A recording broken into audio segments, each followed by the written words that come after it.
dalam 10 tahun belakangan ini, negara kita Indonesia sebenarnya telah mengalami kekhawatiran dalam dunia kesehatan, yaitu berkembang pesatnya penderita obesitas.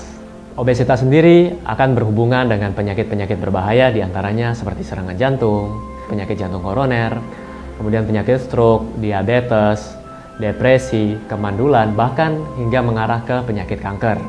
Nah, celakanya lagi, di Indonesia banyak anak-anak kecil, anak-anak di usia dini yang sudah mengalami kegemukan bahkan obesitas. Nah, mereka juga walaupun masih usia dini, walaupun masih anak-anak, tidak menutup kemungkinan mereka juga bisa menderita penyakit-penyakit yang berbahaya seperti resisten insulin yang akan mengarah ke diabetes, pediatrik obesitas, pediatrik diabetes, depresi, darah tinggi, masalah pertumbuhan, ya. Jadi normalnya anak-anak akan bertumbuh ke atas, bukan ke samping. Ini juga perlu mendapatkan perhatian dari kita semua, terutama bagi para orang tua yang mendidik anak mereka untuk belajar mengkonsumsi makanan-makanan yang baik. Nah, ada alasan-alasan psikologis maupun fisiologis yang mendasari obesitas. Namun ada permasalahan yang mendasar bagi obesitas tersebut, yaitu permasalahan antara energi intake versus energi expenditure. Apa itu energi intake? Nah, energi intake adalah jumlah energi yang Anda peroleh dari makanan dan minuman yang Anda konsumsi setiap hari.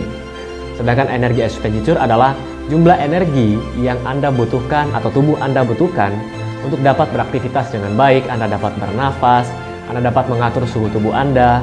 Kemudian pada saat Anda istirahat, itu semua membutuhkan kalori atau energi. Jadi di sini terjadi ketidakseimbangan antara energi intake atau energi yang masuk dengan energi yang Anda gunakan. Dengan berlebihnya energi yang intake, otomatis energi tersebut akan disimpan dalam bentuk lemak dalam tubuh Anda. Nah, manusia merupakan spesies yang berevolusi. Dulunya lebih banyak, pada zaman dulu ya, zaman purba, manusia melakukan kegiatan fisik lebih banyak. Mereka mencari makanan harus berburu, harus bercocok tanam, baru bisa mendapatkan makanan. Sedangkan pada zaman sekarang semua serba instan. Bahkan Anda untuk membeli makanan aja, Anda tinggal mengambil HP dan melakukan hal tersebut, ya. Jadi otomatis Anda akan lebih banyak duduk atau beristirahat. Sedangkan energi yang masuk karena mendapatkan makanan dengan mudah, sekarang makanan dijual dalam kemasan, Anda bahkan sambil nyetir mobil bisa sambil makan. Hal ini akan membuat energi intake dalam tubuh Anda akan berlebihan. Inilah hal yang mendasari kenapa banyak orang di Indonesia yang menjadi obesitas. Emosi juga berperan penting terhadap obesitas. Jadi sistem hormon kita akan bereaksi terhadap emosi-emosi yang negatif. Nah, saya pernah bahas di video saya sebelumnya bagaimana stres dan cemas berlebihan dapat mempengaruhi kesehatan Anda. Jadi bukan hanya obesitas, ternyata stres juga atau emosi negatif dapat mempengaruhi kesehatan Anda secara keseluruhan. Dapat mengganggu sistem dalam tubuh Anda. Termasuk salah satunya adalah sistem hormon. Jadi ketika Anda stres, itu hormon Anda di dalam akan kacau, akan tidak beraturan.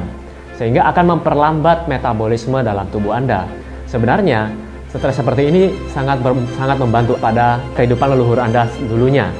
Mereka dulu hidup dari berburu, ataupun mereka juga akan diburu oleh binatang buas. Jadi stres sangat membantu mereka dalam melakukan hal tersebut, dalam kegiatan mereka untuk berburu.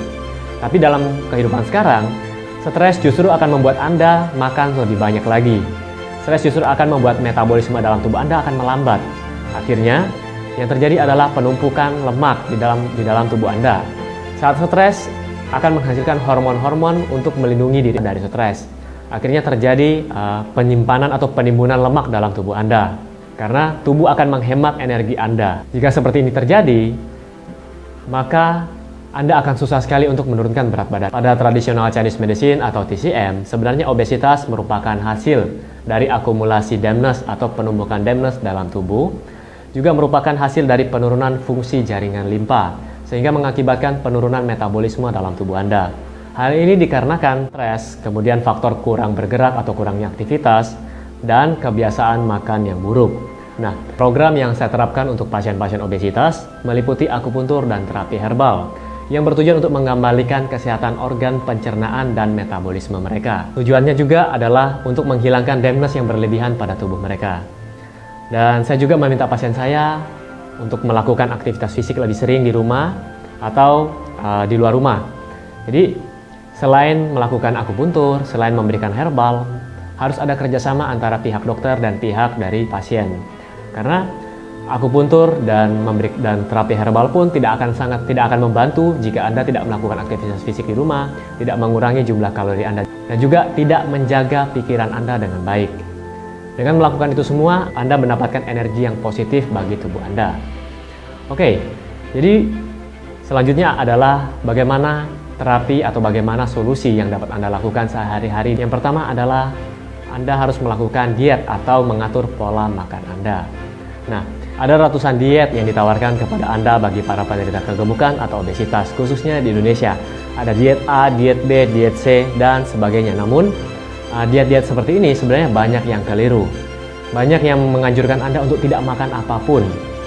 Banyak menganjurkan Anda untuk hanya makan mungkin tahu mentah atau satu buah apel setiap hari, atau tidak makan sama sekali. Ya, jadi sebenarnya ini adalah hal yang keliru. Namun, jika Anda melakukan hal demikian, sebenarnya hal ini bertolak belakang dengan sistem dalam metabolisme tubuh Anda. Dengan melakukan hal seperti ini, sebenarnya mungkin berat badan Anda akan turun dalam hitungan hari bahkan atau hitungan minggu. Namun, ini akan kembali lagi naik seperti yoyo. Ya, dan kita semua tidak mau hal ini terjadi. Nah, saya merekomendasikan kepada Anda yang ingin melakukan program diet untuk diet seimbang dan kaya akan makanan organik. Jadi, yang saya maksud adalah diet dengan makan makanan yang tanpa pengawet, tanpa perasa. Kemudian, makanlah sesuai jadwal Anda. Jadi, jadwal yang teratur, kalau bisa Anda makan 5 kali sehari. Mungkin Anda kaget, kok 5 kali sehari? Nggak tambah gemuk? Nah, tentu saja hal ini untuk membiasakan agar metabolisme Anda tidak menjadi lambat. Ya. Konsumsilah 5 kali sehari makanan dan dalam jumlah porsi yang kecil. Kemudian hindarilah makan di atas jam 19 malam atau jam 7 malam. Kenapa? Saya sudah bahas di video saya yang sebelumnya 6 penyebab berat badan saya tidak kunjung turun. Oke? Lalu jangan pernah melewatkan sarapan pagi. Jadi sarapan pagi penting buat Anda, apalagi untuk masyarakat Indonesia yang sebagian besar bekerja di pagi hari hingga sore hari. Saat pagi hari, saat di siang hari Anda membutuhkan tenaga ekstra untuk berpikir, untuk melakukan aktivitas fisik. Dan jika pagi hari Anda tidak sarapan, justru di siang hari Anda akan merasa lemas, Anda akan merasa lapar dan ingin memakan dalam jumlah yang lebih banyak. Nah, sebaiknya Anda bisa menentukan jadwal kapan Anda makan dan lakukanlah hal tersebut. Nah, makanan yang saya anjurkan adalah makanan yang berasal dari real food. Apa itu real food? Makanan yang tidak terlalu banyak diolah, atau makanan yang berasal dari alam, yang ditanam kemudian tumbuh. Nah, dari situ Anda bisa mendapatkan makronutrien dan mikronutrien yang untuk memenuhi gizi dalam tubuh Anda. Jadi, cobalah untuk menghindari makanan-makanan yang telah terlalu banyak diolah. Ya. Nah, Anda boleh memilih jenis protein yang baik. Anda bisa memilih protein hewani, Anda bisa memilih protein nabati. Khusus Anda mungkin yang vegetarian, pilihlah protein nabati yang berkualitas tinggi. Kemudian Anda bisa mengkonsumsi karbohidrat kompleks. Anda boleh memperbanyak sayur-sayuran dan buah-buahan. Ingat jumlah gigi manusia, gigi taring hanya 4 buah. Jadi kurangi konsumsi daging yang berlebihan. Perbanyaklah sayur-sayuran, terutama yang mengandung klorofil, sayuran hijau. Makanlah sayuran-sayuran tersebut lebih banyak. Ya.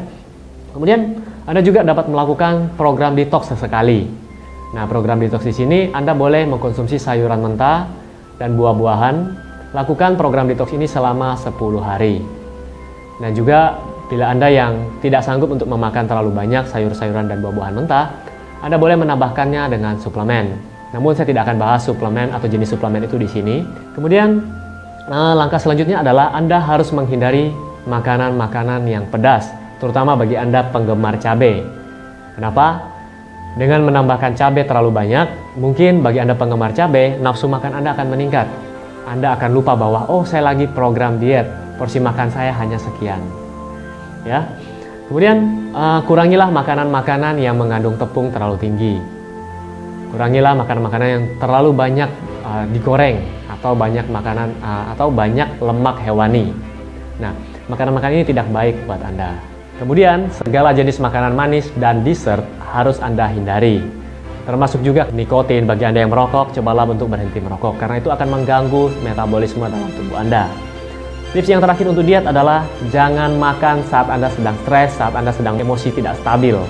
Karena saat kondisi tersebut atau saat kondisi mood Anda tidak bagus, Anda akan makan sebanyak mungkin dan Anda akan lupa untuk berhenti.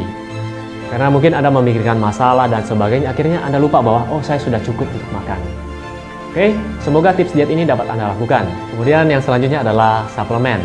Nah, suplemen yang dapat Anda konsumsi diantaranya adalah kromium. Di sini kromium berfungsi untuk membantu mengontrol atau menstabilkan gula darah Anda. Dan vitamin atau maksud saya kromium ini juga sangat membantu bagi Anda yang sedang mengalami diabetes. Kemudian suplemen selanjutnya adalah vitamin B kompleks. Di sini vitamin B kompleks dapat membantu mengurangi kadar air yang berlebihan dalam tubuh Anda. Juga dapat meningkatkan metabolisme dalam tubuh Anda. Dan suplemen yang terakhir yang saya anjurkan adalah suplemen yang terdiri dari bahan makanan mentah, dari makanan-makanan yang mentah. Dan untuk informasi lebih lanjut, Anda boleh klik video saya di sini tentang makanan-makanan mentah tersebut. Oke, kemudian saran saya yang terakhir adalah minumlah air hangat yang ditambahkan dengan irisan lemon di dalamnya, atau mungkin kita kenal dengan infused water. Jadi Anda boleh minum minuman ini sepanjang hari. Ingat, jangan ditambahkan dengan gula ataupun zat pemanis lainnya, termasuk sirup. Oke. Kemudian bila Anda tidak sanggup menahan lapar, Anda sediakan satu buah apel. Anda boleh memakan apel di saat Anda sedang merasa lapar. Jangan mencari makanan seperti kue-kuean atau gorengan di saat Anda sedang lapar. Itu akan membatalkan program diet Anda. Oke. Semoga tips-tips yang saya berikan dapat Anda mengerti dan dapat Anda jalankan.